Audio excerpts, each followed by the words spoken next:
Let's talk now to Ambassador Frank Eso. He is Nigeria's ambassador to Ukraine once removed. That is, he was, especially at the time when all of this happened. Your Excellency, thank you for your time. Welcome to the program. Ambassador Eso joins us from Abuja. Yeah, good morning, Ladi. I'm very pleased to be here. Let's take a look at this crisis and dial back because you were there when the events of 2014, you were in Ukraine when the events of 2014 happened. So the question would be, this was something that was foretold before now that this confrontation was coming. Well, you're very right, but incidentally, the Ukrainians didn't see it that way.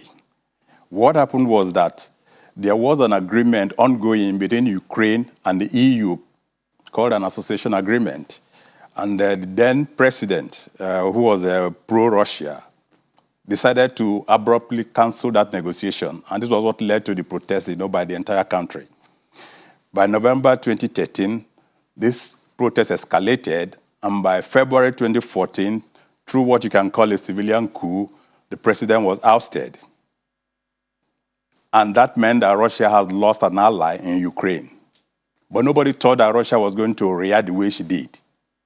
By March, it turned out that Russia had a grand plan when they seized Crimea, a territory belonging to Ukraine. And in April, they fomented rebellion in the east of Ukraine, in the Donbas area, particularly in the regions of Donetsk and Luhansk. And that was how this crisis started. But for a long time, the Ukrainians still believed that that was where the crisis was going to end. But it was a mistake on their part. And the problem with Ukraine was that because for a very long time, they were so attached to the Russian way of life, they never bothered to rebuild their military. And that is why today you find the disequilibrium between Russia and Ukraine in terms of military preparedness.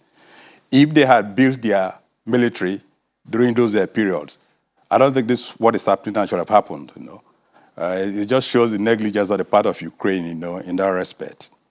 But a stalemate, it appears as if a stalemate is building at this point. My apologies for interrupting. It appears as if a stalemate is building because even though Ukraine is at a disadvantage and its military, as you point out, isn't at any level comparable to that of Russia, but because of the backing it is getting from, in terms of weapons, that is, and other aid from the EU, NATO, the US, and other such people. The last clip we played before we came to you was showing Ukrainians asking for help from Canada. Canada had already given. Because of that, it seemed as if there's some kind of equilibrium, or am I reading it wrongly? No, you're not reading wrongly. I think Ukrainian military is being built up gradually. I think the Russian intelligence got it all wrong. They thought they could overrun Ukraine within 2 weeks. Given the strength of Ukrainian army, they knew in 2014 when they seized Crimea so easily, and Ukraine could not do anything about it. And for the first time, the West had decided to act forcefully on this issue, unlike what they did in 2014, where they just gave in and allowed Russia to have its way. So right now, with the weapons that are streaming in, and I believe more will keep streaming in, this war is not going to end anytime soon. And with Ukrainian army being able to recapture some of the lost grounds around Kyiv, the capital, it shows that they are gradually rising in confidence. And as more weapons come in, I see a prolonged war, between these two countries. And for Russia, once the body bags keep increasing, going back to Russia, I think the people of Russia will start questioning the essence of this invasion.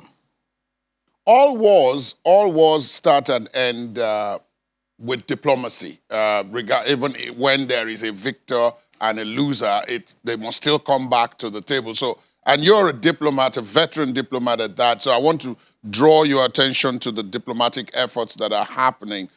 There were some talks earlier this week in Istanbul, and when the talks started, it seemed as if a glimmer of hope. Because both parties were saying, well, it looked like, well, we're beginning to see some concrete proposals that they had to be looked at and all of that.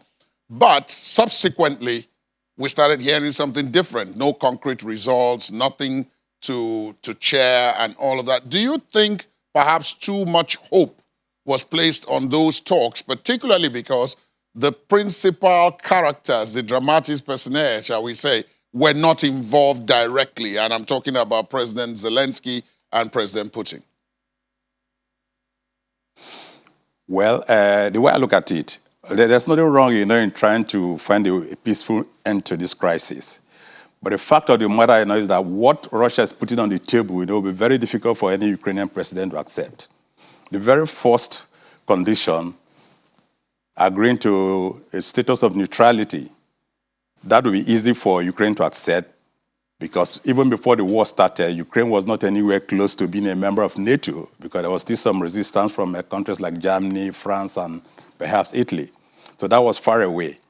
But then now, the other conditions are very difficult for any Ukrainian president to accept. And that condition is a question of signing off ownership of Crimea to Russia and recognizing the breakaway republics of Luhansk and Donetsk as being independent. I don't think any Ukrainian president will accept that. So even if the president was so forced to sign that kind of agreement, I doubt if international law will recognize that, because it's just like putting a gun to the head of the president and telling him, sign this. It's not going to be acceptable to any Ukrainian government or even to the international community. So I don't see for now, if anything much is going to come out of the current discussions being held towards a peaceful end to the crisis. That's my view. Who do you think can, shall we use the phrase, knock heads together? I mean, the U.S. would have been the go-to, but the U.S. is already seen as partisan, is on the side of one of the parties, so the other party would not accept the U.S. as a mediator. Who else do you think could perhaps step in here and have enough trust and leverage with both sides to ensure that maybe more reasonable demands and more reasonable proposals can be brought to the table and discussed and possibly agreed upon?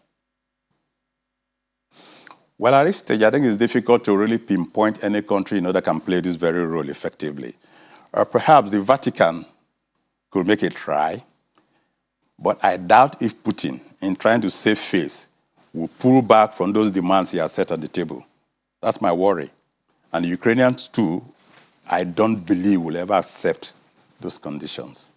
So for now, you're required to be a clairvoyant, to look into the future and imagine how things are going to turn out.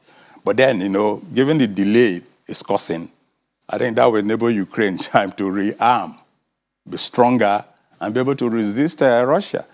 And if the stalemate you talked about, becomes a thing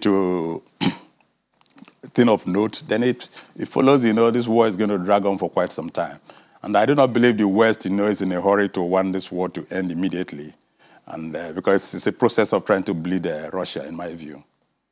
Yes, quite a number of people have said that the West is interested in, shall we say, degrading Russia's military capacity, and therefore that is being done properly during this period. But in the meantime, Ukraine itself is witnessing massive destruction. The Russians, from all the videos, from all the reports, from all the pictures, are going about it methodically and so on in such a way that by the time possibly that Russia may have been bled to a point where it is more reasonable, there may be very little, if anything, left of Ukraine in terms of infrastructure or structures on which to build anything. Do you think that's a reasonable perspective, perhaps? Well, that's the tragedy of the entire situation. Pride gets in the way, and positions are taken in a manner that seem irreversible. But then you wouldn't expect Ukraine to just give in. I mean, these people are fighting for their freedom. A country that has known independence throughout its 1,000 history for only 30 years. So if they lose out this time around, they've lost everything. So they will just keep fighting. And we do hope somehow some mediator, will come along, that will make both sides, to reasonably, come to terms. But I don't see that happening anytime soon. Well, Russia is methodically, destroying their infrastructure in Ukraine. But if I recall from the news, some few days ago, Ukrainian forces were able to haul a missile into Russian territory. So what it means, that in due course, they might have the capacity to take the war to Russia. And at that point, we'll not see the stalemate, really becoming very strong. Before I let you go, Ambassador, one would have expected that under these kind of circumstances, the natural mediator, the role of this kind of situation was designed specifically for the United Nations. And time again, diplomats like you have expressed disappointment, frustration at the seeming ineffectiveness of the United Nations when we come to circumstances like this, especially where the more powerful countries of the world are involved in conflict. The UN is unable to step in and perform this role. So I guess maybe I should ask the question, what use does the United Nations then have? Well, we can't really blame the United Nations. If you look at the Charter of the United Nations are strong as the permanent members want it to be. So in this circumstance, where it is one of the Security Council members that is aggressing on another country, certainly you know it's going to be difficult for the UN to step in. And that's a tragedy, really, but there's not anybody can do about it. Where the UN is still relevant, can still play important roles in the society, in other conflicts. But it's very difficult for the UN to step in because of the involvement of a member of the Security Council that has a veto to veto whatever decision the Security Council might even reach. And of course, the UN can act, without the Security Council go ahead. So that's where the difficulty lies for the UN. And I think it would be unfair to blame the UN in this circumstance. That's just the situation as it is. So that speaks to the structure of the United Nations, because as you speak now, one can think back and think of similar circumstances where other members, in this case, it was Russia, or it is Russia, but before now, other members, including the United States, when the United States decided that it was going to invade Iraq, it went to the UN. When the UN members said no, other countries also said no. The UN said, the United States said, well, okay, fine. We're going to do it by ourselves, and they did. The same thing happened when they were going to go into Afghanistan, and when China was going to step up activities against Taiwan and so on. There's so many examples of this where the UN needs to be reformed. But then is it a case of the chicken and the egg? Who is to carry out the reform? Yeah, the people who are supposed to influence the reform are those in the Security Council. Just a single veto and everything, will come tumbling down. So that's the tragic situation we are in, really. Big power politics, we thought, died, with the end of the Cold War. But incidentally, it's rarely said this time around. Both sides have been guilty of this, the US, Russia, even China.